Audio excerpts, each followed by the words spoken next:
to Flightdeck Live, powered by SportBuffShop.com, where if you use the code AlsFlightDeck10 at checkout, you will save 10% off your entire order. That is at SportBuffShop.com. I'm Tim Capper, along with Cliffy D here in Saint-Jérôme, following the Alouettes scrimmage game, intra-squad game today. How you doing, buddy? Doing great. I mean, it was an absolutely fantastic atmosphere, except Mother Nature is being a little bit catty today. So this may be a very abridged episode of the Flightdeck Live, but we're here now. We're ready to talk football. That's right. And that's what we kind of lead with, because I guess it depended on where you were coming from. You either got a lot of rain, or if you're here an hour earlier, you didn't get much at all, because any of the fans who did show up today for the scrimmage game, I guess that was outside of Saint-Jérôme, they really did go through a lot just to get here. Oh, absolutely. I mean, as I said, Mother Nature just decided to threaten us, and we weren't even sure if this was even going to be happening. But apparently, weather here in Saint-Jérôme direct was absolutely perfect. But outside of the Montreal area, it was like coming down like crazy. But I guess the football gods decided, you know what? You're playing football today. Fans, you're watching football today. That's it. That's all. Exactly. And obviously, with it being the intra-squad game today, it lets us a little bit in on what's going to be the Alouettes going to look like at least for the 2025 season. And I will admit, coming into this, I didn't have very much a trepidation, but I was really impressed from what I saw. But before coming into this, were there any concerns on your part before seeing these guys and how they played today? I wouldn't say concerns necessarily, but it was more curiosity to see just how these guys are going to come together. Because as we talk about numerous times, everybody looks good day one of camp. You know, you're getting out there on the field, you're running around, you're throwing the ball, and you're going hard, but not super hard. Whereas today I found like these guys went a little bit harder because they knew it was an actual game atmosphere. You had CFL referees overseeing things. Mm-hmm. You had fans in the stands, basically. So, I mean, it was as close to a game atmosphere as you're going to get until preseason gets underway. So I think for them, they were definitely looking forward to today, to being able to showcase what they're able to do. And we did come into the game. We found out a little bit more information. Obviously, we've seen some of the things when it comes to post-game press conferences with Coach Moss and stuff like that, if you haven't been paying attention. We did know that as of today, Walter Fletcher did not play. Tyson Philpott did not play. Caben Ento did not play. Yep. But we did get some information prior to the game that come next week's practice, you should start seeing a lot of these guys within the, I don't want to say it's starting lineup, but a lot of these guys will be practicing. But either way, that being the case, and it's not right. It's funny to say we say this, and based off the depth that this team has, we weren't really that concerned considering what we saw today. These guys today were very, very impressive. Yep.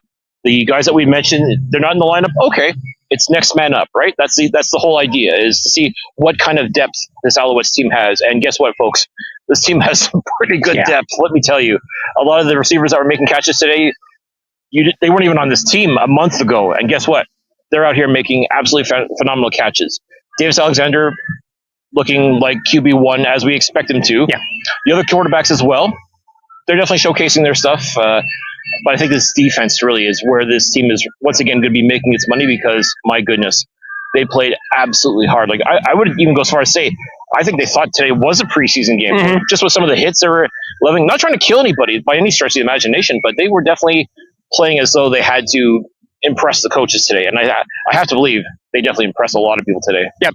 Grand total overall that the Alouettes team in itself, they scored a grand total of just about 40 points in between the two teams. It did start off with Davis Alexander as QB1 on one side, and it started off with McLeod Bethel-Thompson on the other.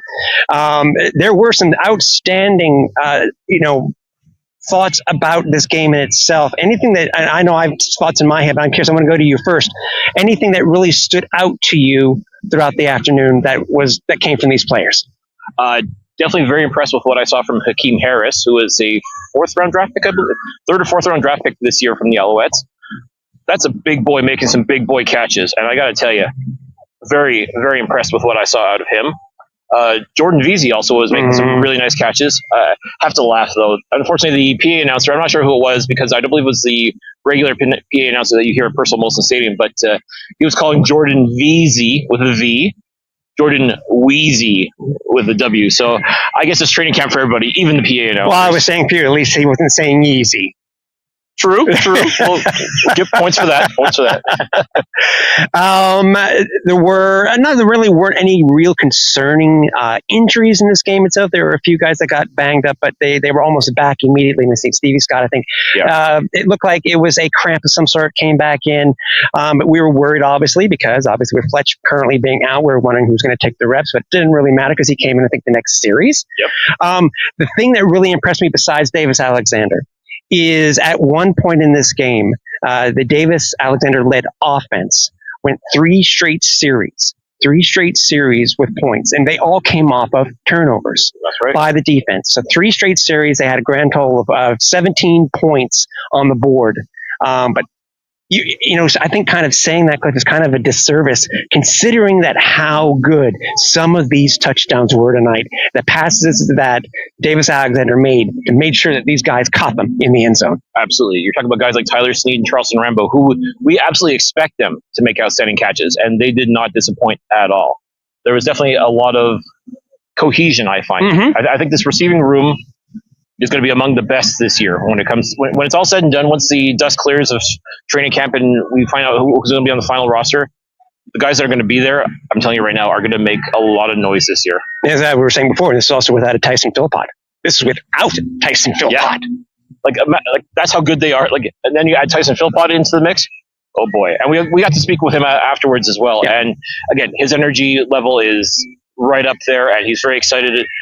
He's itching to get out there as well. But I think he was on a bit of a pitch count last week, so which is a smart thing to do because, again, coming back from the injury that he did, I mean, we expect him to be at a certain level as well. And I think even he expects himself to be at that level as well. So I think erring on the side of caution was definitely the best thing to do with Tyson Philpott. But rest assured, once it becomes big time, once it becomes officially official, expect Tyson Philpott to come back and be the guy he was last year before he got hurt. And it seems to be the case with everybody else, too, that didn't play today. All the vets did not play today, including Mustafa Johnson and the other two that we mentioned before. So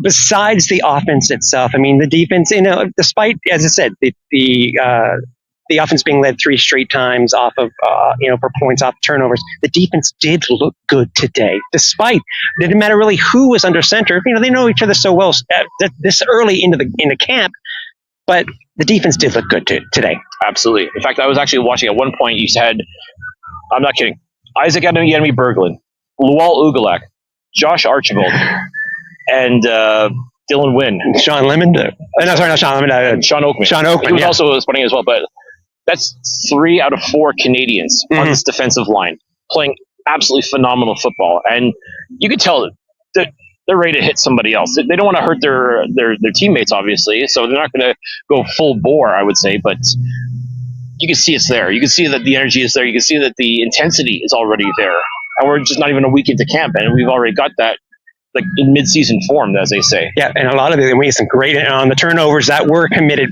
Some great catches by these defenders. I mean, literally, just step in front, and it was theirs. Yeah, no, they pretty much anyone on offense had to fight for what they got today, and give credit to both sides. I mean, both offense and defense looked absolutely incredible today. And I tell you what, Alouettes Nation, if you're not excited by now, get excited because this team is definitely looking like a contender, like a real, honest-to-goodness contender. Yeah, I think the one Russia that we can say that really stood out was the Sean Thomas Erlington. And it's not one of those camp runs. This was a legitimate breaking through. The O-line did what they needed to do, and he just went off for, I think it was 25, 30 yards before he was actually pushed out of bounds. Oh, yeah. And it's even talking to him afterwards, I'd said, that's some angry running out there. He's like, that's the only way to do it. He only knows one speed, fast. And I tell you, man, that's the kind of running back you want to see playing. I mean, Stevie Scott, obviously, we're curious to see what he can do in Walter Fletcher's absence, but by all means, do not sleep on Sean Thomas Erlington because that young man definitely, he's got a motor to him like nothing else. Yeah. Let's talk about the quarterbacks. So besides Davis Alexander, as I say, we did really well today. Thoughts for the first time seeing the others for the first time under center here for playing for the Alouettes? Well, definitely McLeod Bethel-Thompson. He's got that veteran presence to him, right? And again, the guy's won a Grey Cup. He's led the team to a Grey Cup, so he knows what it takes to win. and he knows what it takes to run an offense as well. And he was doing a very good job of that today as well. And he played a little bit better, I think, when he was with the ones in the second half, if I'm not mistaken. Because he was, I said, he threw one of the interceptions early on in the first half, I guess we'll call it. But yeah, I think Macbeth looked really good in the second half. Yeah, definitely. I think, of course, this team is going to live and die by Davis Alexander. There's no two ways about it. But if MBT can get in there and give some honest to goodness reps, give a little bit of relief, even a little bit for Davis Alexander, that's only a good thing as far as I'm concerned. The other one that really stood out to me actually was James Morgan. James Morgan seemed to do really well today. Some of the very crisp passes that he came from, some great drives. I think he was in on one of the touchdowns, if I'm not mistaken, also. Yeah, he threw an absolute beauty to Hakeem Harris. Like, wow, just dropped it right in a bucket practically. Davis Alexander too. Like, it was that style of pass, like just pinpointing exactly where that ball is supposed to go, and it hit the target as close to perfect as one can hope for. Oh, no kidding. Any things that really stood out to you that you didn't like today? I know there were a few things. As I said, at that one point, there was the positives with the offense getting those 3 straight drives, scoring off of turnovers. But then again, they were off of turnovers. But still, anything that really that you noticed that may have concerned you, mind you, only a weekend. So that's just it. It's a weekend, and this is like the first opportunity they've had to really sort of showcase themselves in more of what we consider to be a game atmosphere. So, I mean, I didn't find any glaring weaknesses. I mean, little things here and there. You're going to find that, I think, with everybody, regardless of whether they're a rookie or a veteran. Nobody is perfect. And, again, best example would be Jordan Weezy versus Jordan Peasy. Yeah, it's training camp for everybody. So if you see someone making a mistake, you're like, oh, okay, do a little bit better next time. Like, that's kind of the thought process. And I'm pretty sure the coaching staff too. They're going to be taking a look at the film of this afterwards, and they're going to be going to certain guys like, listen, you did good here, but you need improvement there. And I think that's the whole point of training camp, is to get better, to be 1% better. That's one thing they preach more than anything else, is being 1% better every day. And it's done here. Like, as much fun as it is to come and watch these games for Alouettes Nation, don't forget, this is a job interview. This is something that these guys are fighting with every fiber of their being to be a part of. And they're going to make mistakes. They're not going to be perfect, but this is where the coaches come in. They're going to explain them what needs to be done. As far as teachable moments go, you're going to find a few of those. The first week of camp for sure, and after today's game as well, I'm sure the coaches are going to be looking back and like, yeah, he's got to work on that. He's got to work on that, and so on. And to me, that's part of the fun as well, finding out what they can do to improve on themselves and seeing them actually go ahead and do that. Yeah. And lastly, we talked a little bit on last episode of Flightdeck Live. We mentioned it also on this week's podcast, which you haven't listened to, by the way. Head over to alouettesflightdeck.ca and watch it, or whether watch it on YouTube or whatnot. Is the team in the city of Saint-Jérôme, I think, did a very good job this year. We switched fields versus last year's Intra-squad game that actually was on the main field that you saw us on Flightdeck Live earlier in the last week. But I think overall, we don't know if you could hear, but they've moved everything that they've done here and offered for the fans here to the field itself, from the food trucks to the post-game concert, etc.